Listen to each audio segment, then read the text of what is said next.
welcome to another show of Don't Get This Twisted. I am Rob, along with my co-host Tina. How you doing, Tina?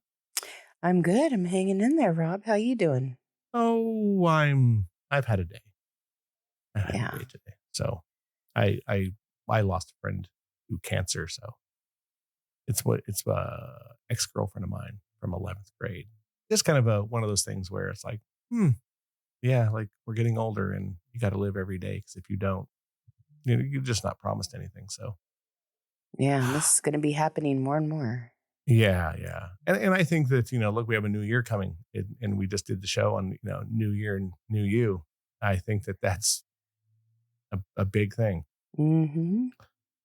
I was sent something the other day by my friend down the street, and it was basically like, look, it's in God's hands and it's true. And you need to not try to force things, or, you plant your seed and water it. And if it's meant to happen, it will.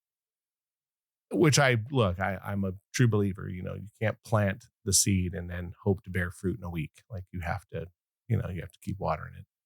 Mm-hmm. But that being said, you may never get to that fruit if you keep, farting around, or just life gets in the way. So I think it's a big mixture of that. I think that, I saw something on some TV show and it says how you know they're good men out there is that they'll plant trees within that they'll never see the shade of. It's like, it's kind of a good way of looking at life. It's like good people will maybe not see the fruits of their labor. So, and life happens while waiting for that tree to grow too. Yeah. And sometimes you have to go and help the tree out a little bit and push it forward. But like I said, it's a sad thing. And we still talked a little bit, and she was very religious and a Christian and talked about God a lot. So I would say that I believe she's in a better place and she's not hurting anymore because she battled it for 4 years. So, but yeah, it's one of those days. Sorry. It's okay. I think that, look, it's you start thinking about your that we're not going to live forever, and you got to fucking live now and do whatever it is you're looking for, and take some chances. And I think that this year, that's going to be my my big mantra. Like, there you go. Push things forward a little bit and make some lines in the sand and say, hey. And I think we all should. And there's a lot of people going through a lot of shit. So. Yeah. But that being said, I sent you something the other day. I saw this thing on, it was on MSN, like just my front page, and it was from a place, it was from them, but it was called Interesting Facts. And it was just kind of going over something that says 15 old-fashioned wife rules from the 50s making a comeback. And I had to click on it because I wanted to see kind of what it was they were talking about. And look, and they were talking about a trad wife. And if people don't know, a trad wife is a traditional wife, which is very 50s. And most people would say are outdated. Things that we did in the 50s are outdated because women have changed for those years and have become grossly independent and, boss bitches. So that being said, I thought I'd click on these things, and then I started reading them, and I was like, I have to send this to Tina because she's either going to get a giggle like I did, but probably agree with some of them. And we'll go over the 15 and we'll try to knock them out as quickly as possible, but I'm sure we're going to have things to say. So what I'm going to do here is on my side, I'm going to bring this up, but I can still see you still chatting. Okay. So basically, trad wife, 50s comeback. First one, always greet your husband with a smile and a kiss. I agree with that. I think that this is definitely something missing. Do you have to run to the door? No. I think that, that would be just as great. But I do believe that there is something about greeting each other, whoever's home first. Mm-hmm.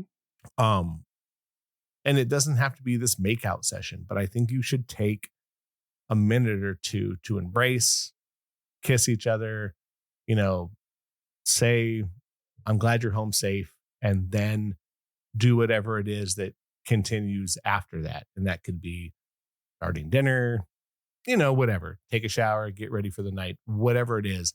But I believe that this is definitely something that would um, make your relationship better with your husband, because most people don't really understand that men are very affectionate and want Yeah. that more. I think that's something missing, and people don't believe that. Well, don't you normally greet somebody when they come in from outside? I mean, if they're not in and out all day long, but I mean, if my friend comes over, I greet her. If my dad comes over, I greet him. Why wouldn't I greet my significant other? They should be acknowledged before anything. Agree. That's just my opinion. Now, but I've heard from somebody else that them and their mate kind of got in an argument because he wanted some of that, and she was like, let me get in the house and blah blah blah. And look, I'll fight for that one. I think that it doesn't have to be, like I said, a makeout session, or it doesn't have to turn into anything or whatever. But I think an embrace, a hug, a kiss, I'm glad you're home. That's something that makes sure that everybody understands that I'm glad you're here. Yeah. And also, if you're bringing in a bunch of shit, doesn't it make sense that he would grab some of it from you? I mean, For sure. so why would you not say hello to him? I don't know. Right. I have And a look, hard time with that one. if you come home from the grocery store and you're carrying shit in, look, I understand, Yeah, put but it down and then say hi. put it down. As soon as you get inside, stop, embrace, kiss, say, I'm glad you're home, and then get on to the rest of the groceries. It Yes. doesn't take a lot to make someone smile and feel appreciated. I agree. All right. Number two. Have dinner ready on time. I was that wife. If I would call him and ask him what time he'd be there, and as soon as he was there, food was on the table. He Mhm. didn't like that though, because he needed to come in, de-stress, kind Mhm. of change his Wind down. clothes. He had to wind down. So Mhm. that was a problem for us trying to figure out how to do that. But I was very much that woman. Yeah, this is, and I'll say what it says underneath the picture. It says, for 50s housewives, having a hot meal ready and on the table for their husbands was a non-negotiable. This Mm, meant, planning meals, shopping, but to be fair, they generally didn't work. And it says, today, with both parties often working outside the home, this rule may seem impractical. However, the importance of shared meals and dedicated time together still holds value. Whether it's cooking together or ordering takeout, prioritizing quality time over rigid schedules can foster connection and intimacy. 145%. yeah. You should share a meal together. There's something about sitting at the table and venting or talking about how good things are at work, whatever it is. That I totally agree with that. And I'm big on cooking together, either, but I know a lot of women don't want men in the kitchen. But I believe that there's other things you can do. Like when my friend down the street and I'm over there, if she's cooking, I try to do the dishes while she's cooking, because she won't let me do anything. Like I can't handle a knife or anything. And I want to kind of tell her that, I have been single for a long, long, long time, and I know how to handle a knife and, help out. But that being said, I think that this is very important, that just the dedicated time to share a Hmm. meal together is very important. And again, it just shows you that, just like number one, it's fostering connection and intimacy. And I think that you'll find yourself with more of that coming out of a lot of these things. Hmm. I Okay. agree. Here's number three. This one is keep the house clean and tidy. That was big in my house too, for Mhm. both of us. Although he was very rigid in how everything had its place, and I wasn't so much. So Right. he felt like I was a big pain in the ass because I didn't put things exactly where they should be. Yeah, I'm a little OCD when it comes to stuff like that. But more like Excuse in me. drawers, maybe like in the bathroom or like because I put certain things in certain places that I don't want to, look all over for. Although I've been really bad at that lately just because I've had more shit than cupboard space. So I need to kind of Get rid of go on stuff. go on a spring cleaning again. Yeah. And I told my friend down the street that she wants to have a garage sale. I'm going to start putting boxes together. So if There we you do that, I go. can take shit down to her. Yeah. But it does say, while it was easy in the 50s, obviously, because the daily chores were easy because that was your job. You weren't cleaning, you weren't going to work. It says why modern couples often share household responsibilities, the importance of a clean and organized living space remains. A tidy home can contribute to a sense of calm and well-being, regardless of who's responsible for maintaining it. Again, 120%. That is I very agree. true. Mhm. I believe that you should share the responsibilities. Some people are better at some things than others. Yeah. Um, I would hope that my mate would tell me that she would prefer me to do certain things. Um, I think, and when I think about household chores, I also think like the yard, things like that, because I think that that's kind of one big thing, tidy house. Mhm. So like, but look, I can mop with the best of them. Again, I've been single too long, so like I've done all this shit. I cook, clean, do everything. So Yeah. I think that you should share responsibilities, and everyone should know what they do. I don't know And what there's that's like though, because I was in charge. He even said it. I'll be in charge of everything outside and the bills. You be in charge of everything inside and the shopping. And so I didn't have a lot of help on the inside. There were times when I'd say, "Hey, I need to clean behind the refrigerator," or "I Mhm. need you to get up there and clean the fans with me." And he would do that, but I had to ask for it. It wasn't something that he would line up for. You know what I mean? It had to Right. be. And look, I think everyone should ask for everything. But Yeah. if you're going to have chores, there's nothing wrong with, and again, I'm a big like list person. I'm Mhm. okay with having my name on a whiteboard with all the shit I'm supposed to do. I have no problem with that.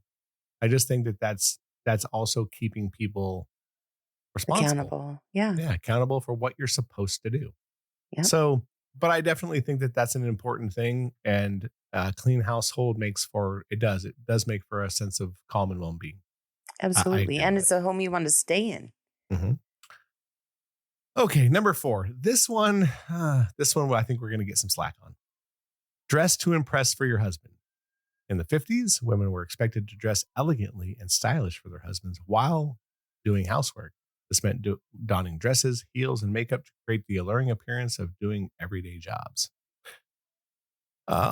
So, Oh, when I was married, I made sure that I stayed dressed until he came home and saw that I was dressed. Like, mhm, just so he knew I was up and around and mhm. doing whatever I was doing. I don't know, I felt more comfortable that way. But once he got home and, he would immediately get changed, then I would change too. But at least he saw that I was out and about and was productive and Mhm. clean. Yeah. So this is what this says, and I'm going to agree with this, and I'll tell you why. But it says while modern women may not adhere to such strict dress codes, making an effort to look and feel your best can boost confidence and self-esteem. Dressing in a way that makes you feel attractive can positively impact your relationship and overall well-being. I'll tell you now that I agree with that. Just from my point of view, um, I've gone out with my friend and it's nice to wear a dress shirt and jeans and look nice and smell good, and because you feel way better and it does boost your confidence and self-esteem, and to have that kind of bounced off of you is great. So in a household thing, to come home and see your wife or girlfriend looking attractive, she doesn't you don't have to look drop dead gorgeous. You don't have to have, heels and, whatever on.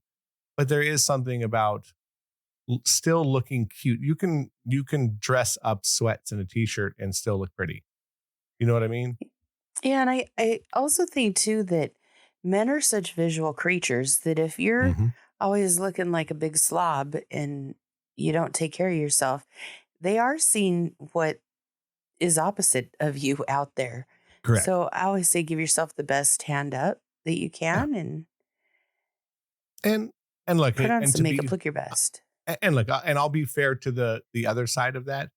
Um, my friend down the street goes to the gym with me in the morning. She wears zero makeup, and that's fine. I've seen her with zero makeup up on and hair in a bun and still look super cute. Yeah. But that's also because I think she's super cute. So there's something in that. So when I saw her dolled up, we went out to a comedy show. I remember walking in the house, and again, I see her all the time, but I thought she looked dolled up to me, and my jaw hit the ground. And I remember she was looking in the mirror and she wanted to change because she didn't like what she was wearing or she was going through that stage. And I remember walking up to her and just whispering in her, like, do not change what you have on. You look hot. Like, don't do it. So there is something about dressing to impress, but I think men have to do the same.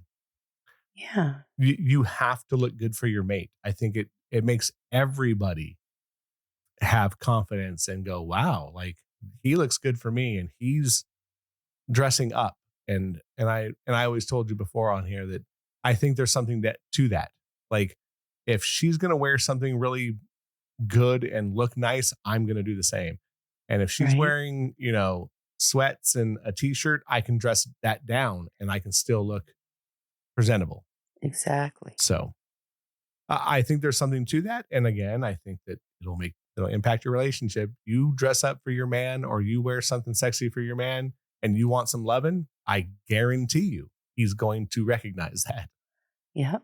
I agree. every time. All right, number 5. This is going to be a hard one because I think that there's something to it because we all do it. But it says never complain or nag. By traditional standards, a wife was cheerful and supportive. This meant avoiding complaints, nagging, or any negativity that could disrupt the husband's peace and tranquility. Um, oh boy. You know, I again, I don't think you should nag, but there should be a way that you have good communication Mhm. to where you could get your point across, he could hear you, and then things change. And I tried that was one thing I tried really hard with my ex because any sort of emotional outbursts were not, his thing. He would shut down, he'd go in his room, he'd leave me alone. He wasn't going to communicate with me, period. And I find that most men are like that. Mhm. So I think it's good to have communication, let somebody know, hey, I really could use help with that. But nagging, I don't believe men hear that. No, we don't. And look, uh, the thing is, this is you have to have constructive criticism. Yeah. I think and that's both sides, but both sides need to be able to take it every blue moon on the chin and go, okay, she's telling me or he's telling me this because of this. This is what it says. Yes. While open communication is crucial in modern relationships, the importance of choosing your battles wisely remains. Instead of focusing on minor annoyances, address issues constructively or constructively to foster positive and supportive environment. That is both sides, people. Hmm. Look, no one should nag, but you should also, if it gets past asking twice, then there's a problem. So Yeah. so it's that And I it's not believe just that that's true. it's a problem not just for the person that's nagging, it's a problem for the person that's not like getting their shit together. Yeah, for sure. It's And a that's two-way street. it's a two-way street. And look, and look, there's going to be things that you're going to nag over a little bit, but let's hope that doesn't. Again, it's a minor annoyance. Just help out. Like I told you before, and I've told you 100 times, women will complain that men leave their socks on the floor. Men will never tell their woman what annoys them. They just fix it. Yeah. If we walk by and there's a shirt on the ground, we just pick it up and throw it in the laundry and go. We don't have to hunt you down and go, did you see that you left this on the floor? We just don't do that. Yeah. Most men. There are some guys that do it, and like that's just the way it is. Number 6, be a good listener. 100%. It was expected in the 50s to be an attentive listener, sympathetic to your husband's concerns, offering words of encouragement. I think men really need that. And if you're not their sounding board, they're really going without something that they need. Mm-hmm. I think it's very important to listen to them. I look, we all need affirming words. Yes. I believe that men get way less.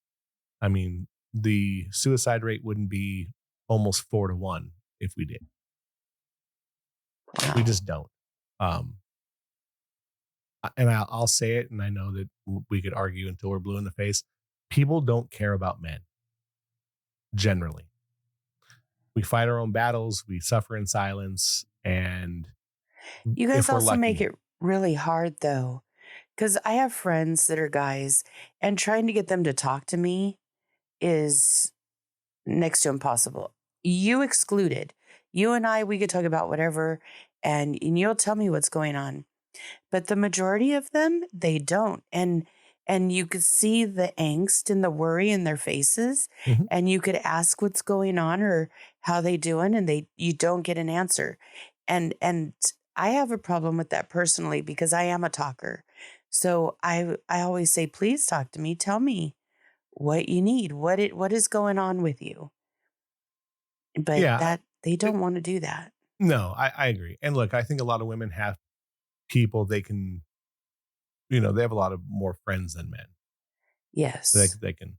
But look, both of these, and I think it's both sides, you have to communicate with your mate so they don't have to communicate with somebody. Yes, I agree with that. It says an active listening remains a valuable skill in a relationship by giving your partner your undivided attention and validating their feelings. You can foster deeper emotional intimacy and understanding. Look, we have a phone in our hand. If we're having a conversation, put your fucking phone down. I agree. I don't care who it is. I don't care who's texting. I don't care if it's family. None of that. You need to take care of things. There's just a lot, I think, to that one. So, number 7. Here's one that's funny. Don't interrupt your husband. Yikes. Yeah, I'm not good at that.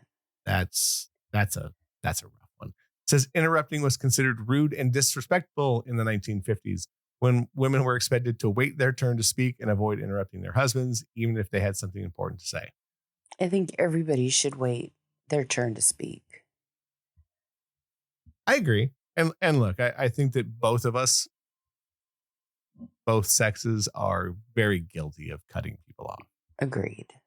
You and I do it. I do it a lot to you. I'm sorry, Rob. It's okay. Look, we're also lobbing balls back to each other playing tennis while we're doing this. That's a little different. If you're in a relationship, both sides should be able to say, I need to say something, and let it rip. Yeah. And at the end, say, I want to hear what you have to say. And I know that's difficult, but that's what needs to try to happen. This is what it says for the modern. It says, while modern communication styles are less formal, respecting your partner's thoughts and allowing them to finish speaking is still essential. Active listening and avoiding interruptions can lead to more productive and respectful conversations. Yeah. You can't hit that more on the head. I think everyone has to get their turn in. Yeah. But I think that both sexes are horrible at not cutting people off. I agree. All righty. Number 8, support your husband's career. I agree with that. I think this is a no-brainer on both sides, though. It's just a no-brainer. Like, look, and again, there's to a point. It's like, look, if you're 45 and you want to be a rapper, should you support it? Sure, but are the odds there? Probably not. Yeah. So you should support it from the outside in. your mate should still have a decent living while still pursuing something else.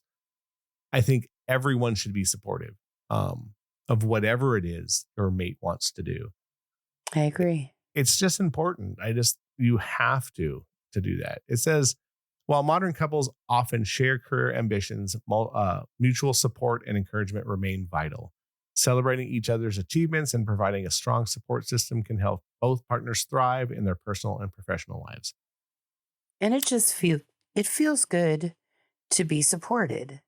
You know, I even doing the basket weaving, I started selling them this year, Mhm. and everybody was like, "Oh, it's going to be so great. You're going to do so well." And that was including my male friends. And I think I took it more personally from my male friends than I did from my female friends, because my female friends they'll go down the cliff with me. We're all super close, you know, and but if the guys are saying it, the guys are saying it more because they believe it. At least Right. that's how I feel about it. My friends are super supportive, but even when they shouldn't be. Yeah. I think from a relationship standpoint, if you're with somebody, you should always push them to be better. And it doesn't Yes, even have to, it can be on a small scale, agreed. whatever it is. Just everyone should be like, hey, you should do this. And mostly when they want to, it's like, hey, I really want to get this done because it would make me feel better. Then cool, go do it. Like, oh, Yeah, well, I don't have enough time. Well, I'll help you make the time. What can I right. do to help you out so you can go study for this, or you can go do this, or, whatever. And that's both sides. There's something to that, I think. I think in a modern relationship, most of these are going to be a two-way street because we all work. Here's number 9. I think this is kind of a super no-brainer, and I think modern, well, maybe not modern men. Fuck, who knows? It says, be a good mother. Motherhood often was considered a woman's primary role in the 50s. It was an occupation. It was considered to be vital importance to families and the community at large. Yeah, I agree with that. I agree Um, with that. I'm a big thing of that. 100%. Because once you raise a child, I think it gives you something else. That's one of the best qualities about my friend down the street. I think she's a great mom. And that's I don't want to say a turn on, but it is a turn on. There's something to that when you see that, because it's drive and we know how hard it is to raise a child. It's hard. Right. I And when you remember see, I'm Mhm. sorry, go ahead. No, I just My say when ex you see it. my ex told me that he fell in love with me through watching me with the kids, like how the kids wanted to be around me and always touching and playing with me, and how I spent time with them, you know, doing things with them. And he said you were a ferocious uh you were a ferocious opponent if somebody was mean to a child, but you were also the most loving person and would go out of your way to be around and to give kids time. And he found that very attractive. Yeah, That was what made him fall in love with me. So I get that. I get it. Um, but yeah, I think that if you're going to have a kid, put your all into it. Just spare yourself having a shitty kid for the rest of your life because you didn't do your part. Like, Yeah. I mean, I see her around her grandkids and I can see, you know, she was, I'm sure she was a great mom when they were children. They're yeah, older now. They're all in, above 22. But when I see her with the grandkids, it's funny because I was kind of hard on on one of them because I'm in dad mode. That's just what I am. And she kind of put me in check, and I had to stop for a second and go, "Yeah, you're right. Like, yeah, I am going over that." But then she kind of explained to me the next day, like, this is kind of why I let it slide. And I was like, oh, okay, mhm, I get that. But that's just being a good mom. And I think, like it says, while the concept of motherhood has evolved, the importance of providing a loving and supportive environment for children remains. Whether you're a stay-at-home parent or working outside the home, prioritizing your children's needs and fostering their development is a key aspect of parenthood. absolutely. Absolutely. And the better your children are, the better respect you'll get. Your your mate on both sides will see that you're either a good mom or a good father, and turn on. Very much. All right. Number 10, be a good cook. Oh boy, you could. I And agree. I wholeheartedly agree. I think, I don't and know. There's some people that just shouldn't be cooking. I, and like, to be fair, and again, the person on the street's not my mate, but I've spent a lot of time with her lately. And over the last 8 months, she's cooked a lot for me. And I've missed that. Home Yeah. cooked meals are way better when they're cooked by someone who knows how to cook. I cook at home, but I'm a simpleton. And I've tried a shit ton of things over the last 8 months that I would have never ate. And it's because that she was like here and just literally would take things out of a pan and shove it in my mouth and go, hey, what do you think? Yeah. So yes, when I went out to breakfast with her yesterday, we were eating and she had gotten eggs Benedict, which I had never had before in my life. And I was Oh, like, they're hey, what is that? She delicious. told me. And she goes, here, try it. And I took a big bite of it. So like, having someone who can cook and that can make things with flavor, and it it's essential. And talk about something that will change your life as a man. Hmm. This is what it says. It says culinary schools were highly valued in the 1950s, and women were expected to be proficient in the kitchen. This meant preparing delicious and nutritious meals for the families, often from scratch. Mm. Also happens that she cooks everything from scratch, and I know you Yeah. do the same. It says while Yep. modern couples may rely on convenience foods or takeout, cooking together can be a fun and bonding experience. Exploring new recipes and sharing culinary creations can add new interest to your relationship and create lasting memories.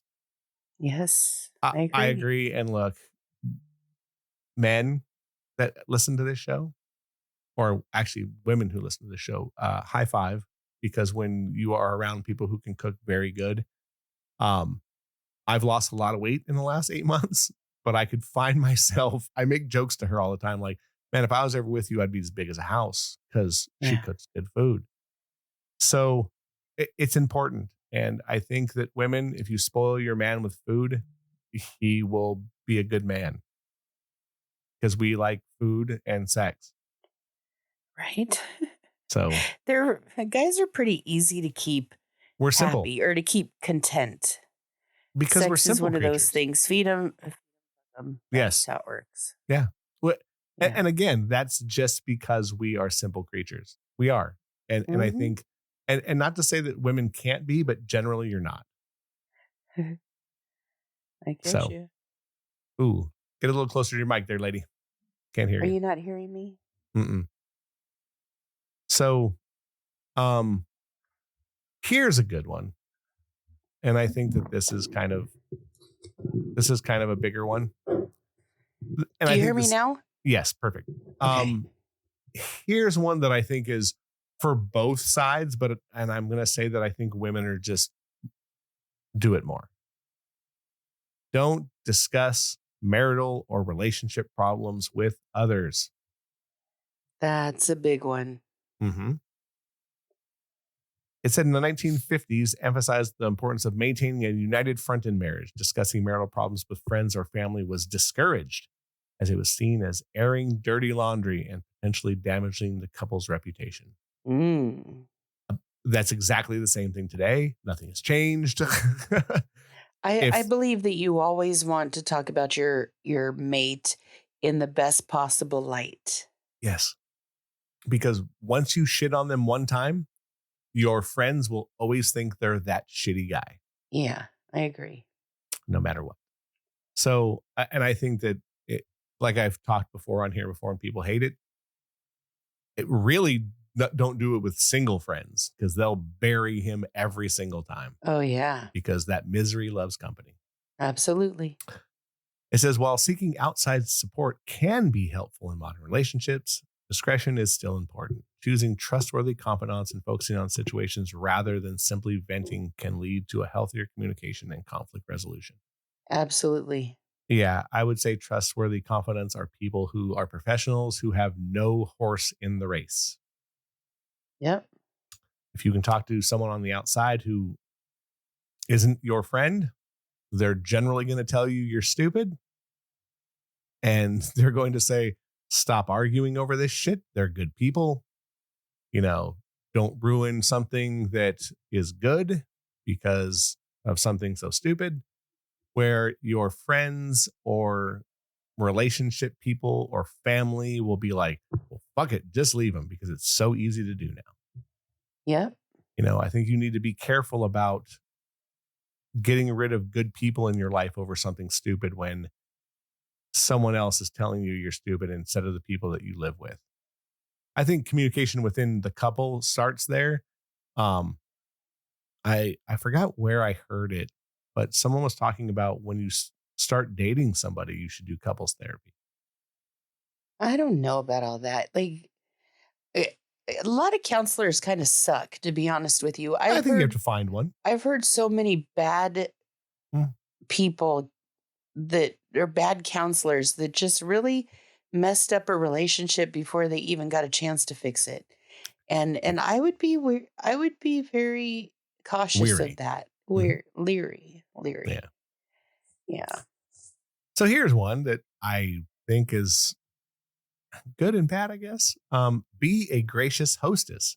Entertaining guests was a common occurrence in the 1950s, and women were expected to be gracious hostess. I agree this with that. this involved preparing elaborate meals, assuring the house was immaculate, and making guests feel welcome and comfortable.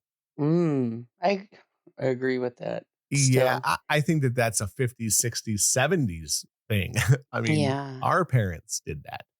But you want people to have fun in your house. You want them to feel comfortable, and they don't want to come into your house with an overflowing uh trash can or Right. hair all over the sink. Like, clean that shit up. Like, Hmm. that doesn't make me comfortable when I walk into somebody's filth. Agree. It says, while entertaining in the modern age may be less formal, the art of hospitality remains relevant. Welcoming friends and family into your home and creating a warm and inviting atmosphere can foster lasting connections and create cherished memories. I agree. If you're going to hang out with your friends that might hang out a lot, they want to feel like they're in a place where you and your mate aren't going to fight. You're not going to get drunk. You're not going to argue with each other because it makes just for a horrible visit. Yeah, it's sloppy too. It's bad.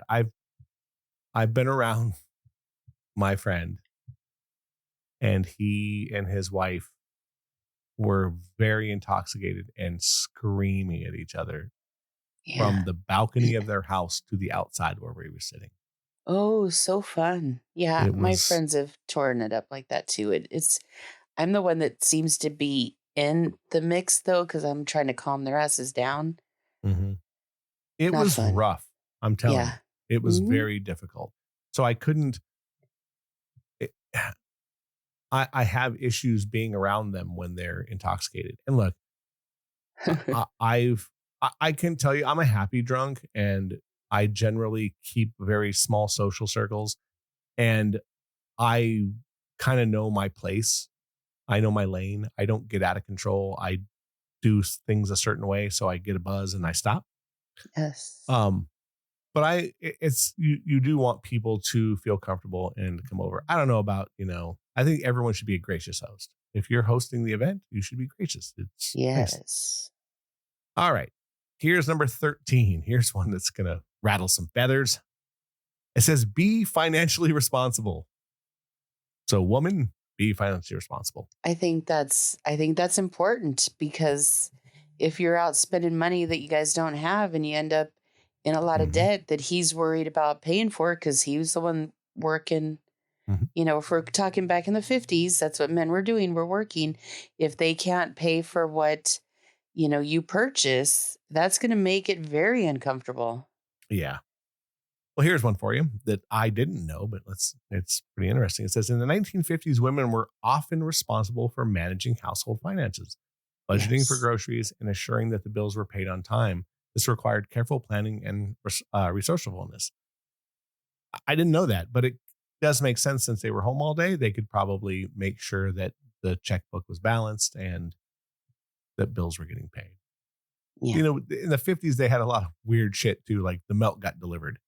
So like you'd pay the milkman or so it was a much different time, but I understand because the man was out working, putting money in the bank, and she was out making sure that everything got paid. Yeah. It says, while modern couples often share financial responsibilities, being financially responsible and contributing to the household budget is still important. Creating a budget, tracking expenses, and saving for the future can contribute to financial stability and peace of mind. Yes, I think that both sides of that need to be on the right page. And Yeah. look, I think that you should spoil yourself. There's nothing wrong with that as long as the major shit is getting paid.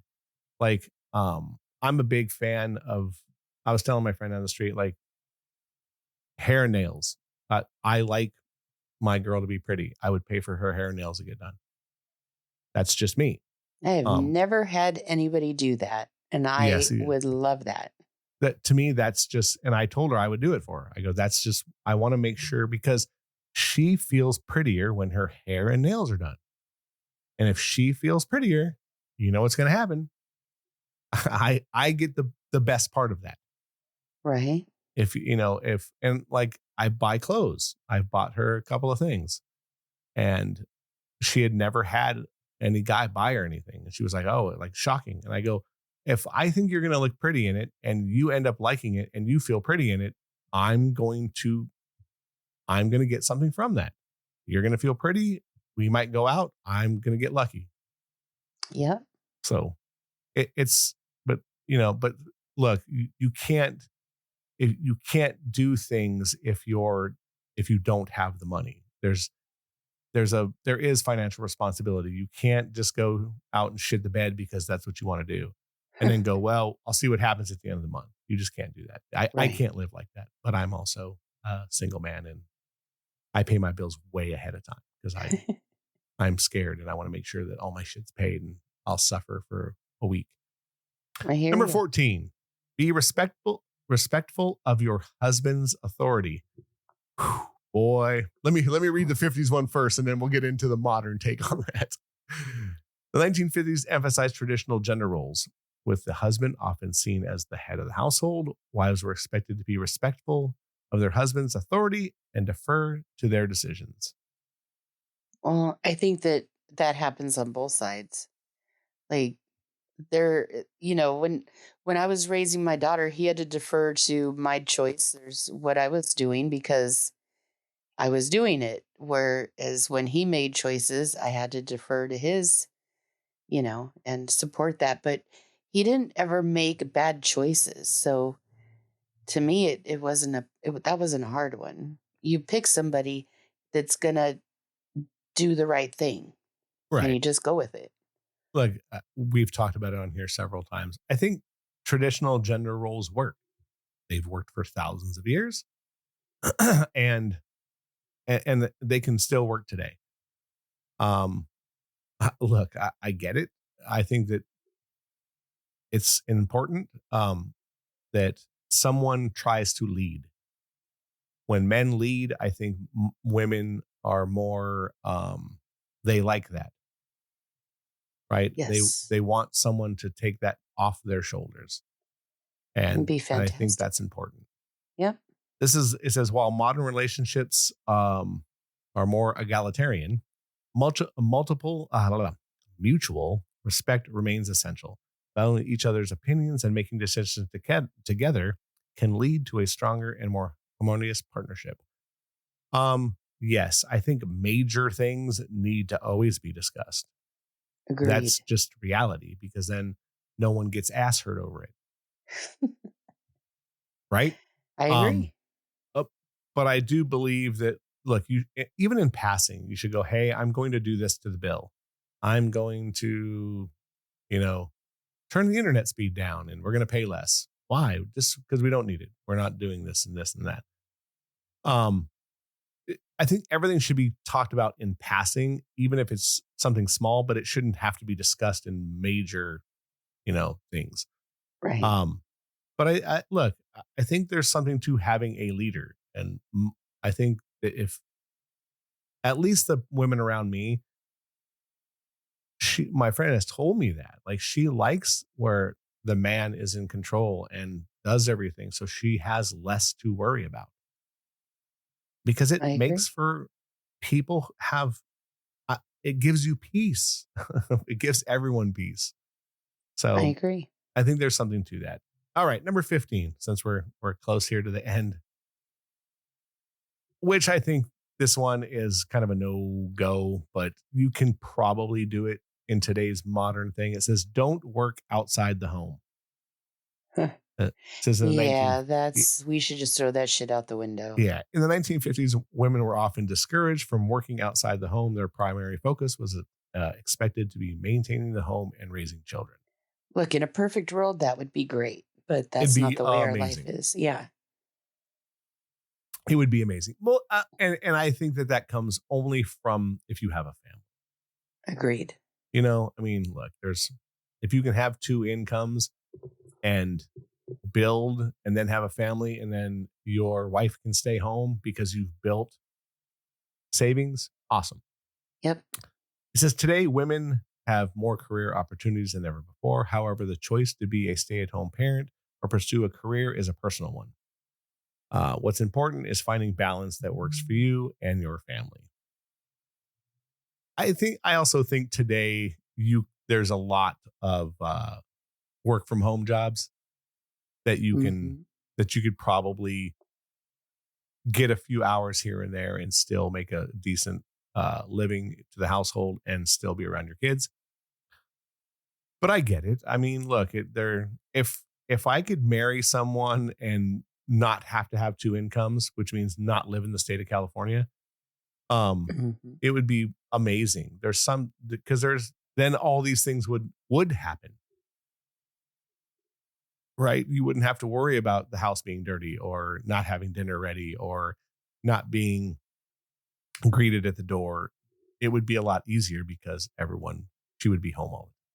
Yes. So, look, I when I went through these the first time, I thought to myself like, "There's just no way." Um, but now that we've kind of gone over them, I I think a lot of them are sustainable. They are. They're totally are. But it's also about putting your mate in a place of importance. Mm, And if you put your mate in a place of importance, you'll want to do things like that. yeah, And you I should. I think that's a lost art as well. Putting your mate Yeah. in importance.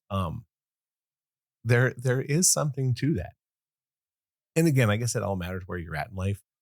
But like, we should all have friendships and we should all have hobbies. They're very important. I But agree. I think it should be the 90-10 rule.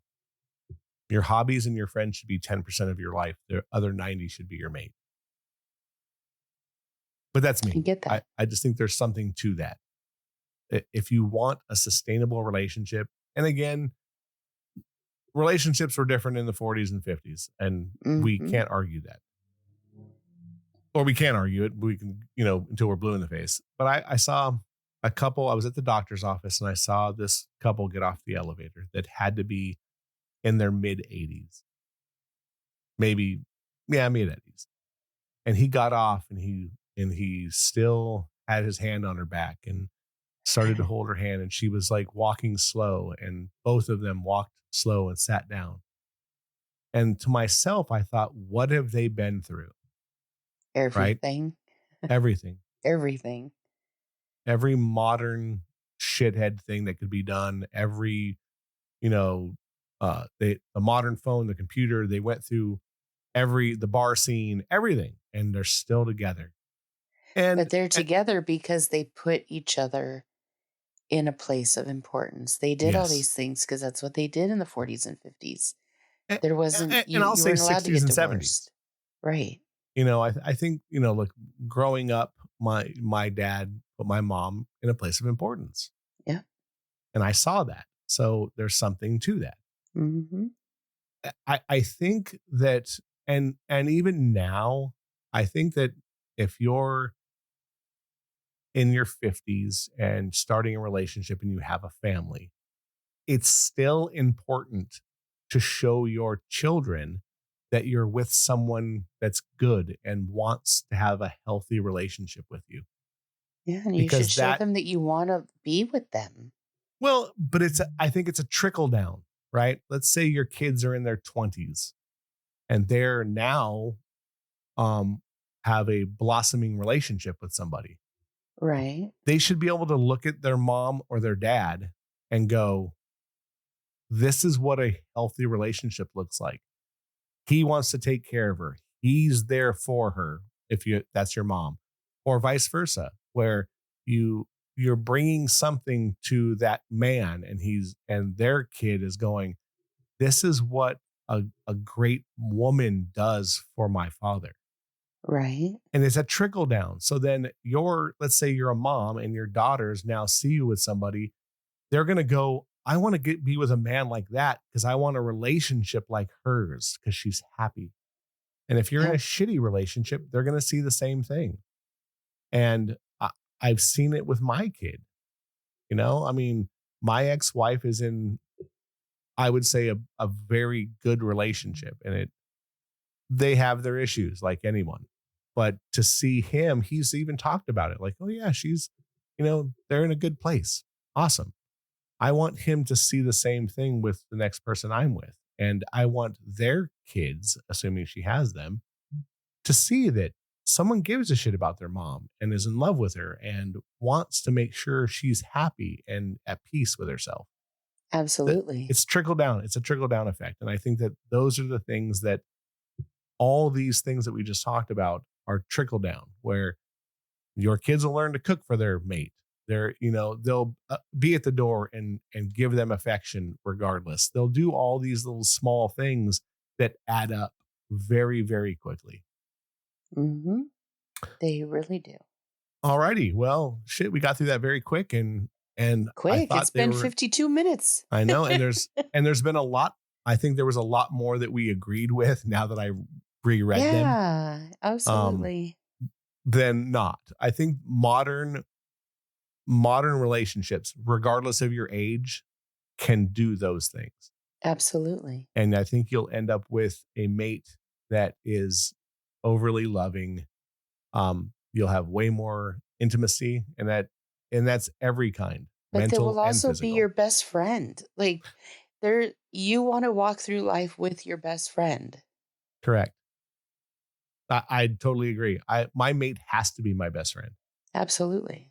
I have to be able to bounce everything that comes through my head off of her, and her Yep. to understand that if I'm in a place of weakness, it's just because I need someone to, put a bolt in the bridge and go, everything's going to be okay. Yep. So Agreed. I don't know. It's important. Any last words for our trad wives?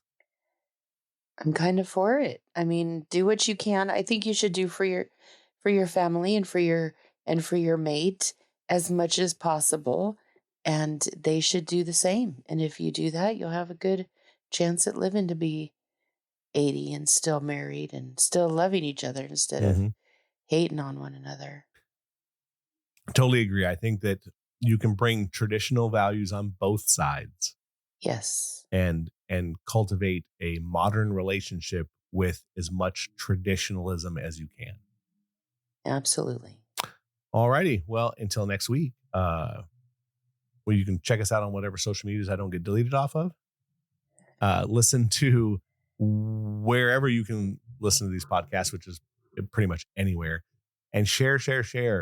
After you listen to this, copy the link, send it to your friends, say, hey, check this out. All right. It's an opinion show. Don't get it twisted. Keep coming back every Wednesday. For my co-host, Tina, I'm Rob. We'll see you in a week. Bye. See ya. Don't be this